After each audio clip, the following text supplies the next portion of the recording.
శ్రీకాకుళం జిల్లా పలాస పారిశ్రామిక ప్రాంతంలో ఉండే జీడి పరిశ్రమల యాజమాన్యాలు జీడికి డిమాండ్ లేదన్న పేరుతో పరిశ్రమలు 2 వారాల పాటు బంద్ చేస్తున్నామని చెప్పి జూన్ 2వ తేదీన ప్రకటించారు.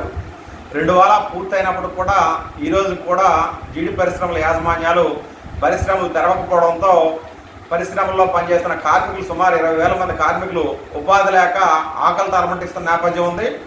ఎటువంటి నోటీసులు ఇవ్వకుండా ఇలా ఏకపక్షంగా యాజమాన్యాలు ప్రకటిస్తున్నటువంటి బంద్ సందర్భంగా కార్మికులకు పూర్తి స్థాయిలో వేతనాలు చెల్లించే విధంగా, అలాగే అక్రమంగా బంద్ ప్రకటించిన యాజమాన్యాల మీద జిల్లా యంత్రాంగం వెంటనే చర్యలు తీసుకోవాలి.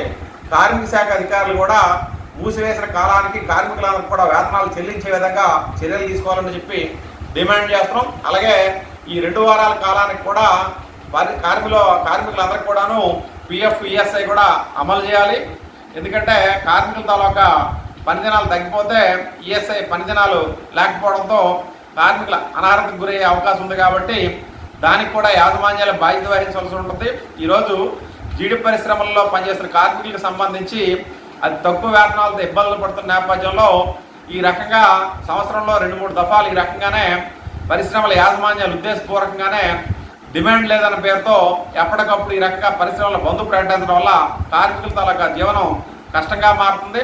ఎప్పటికైనా సరే జీడి పరిశ్రమల యాజమాన్యాలు జూన్ 20వ తేదీలోపు కానీ పరిశ్రమలు తెరిపించి కార్మికులందరికీ ఉపాధి కల్పించకపోతే 21వ తేదీన జీడి పరిశ్రమల కార్మికులతో పలాసలో భారీ ఎత్తున ధర్నా చేపడతామని చెప్పి సిఐటిగా హెచ్చరిస్తున్నాం. ఎప్పటికైనా సరే ప్రభుత్వం వెంటనే జోక్యం చేసుకొని మూసివేసిన పలాసల పారిశ్రామిక ప్రాంతంలో ఉండే జీడి పరిశ్రమలన్నీ కూడా వెంటనే తెరిపించి కార్మికులందరికీ కూడా ఉపాధి కల్పించాలి. మూసివేసిన కాలానికి కూడా వేతనాలు చెల్లించే విధంగా చర్యలు తీసుకోవాలని చెప్పి సిఐటిగా డిమాండ్ చేస్తున్నాం.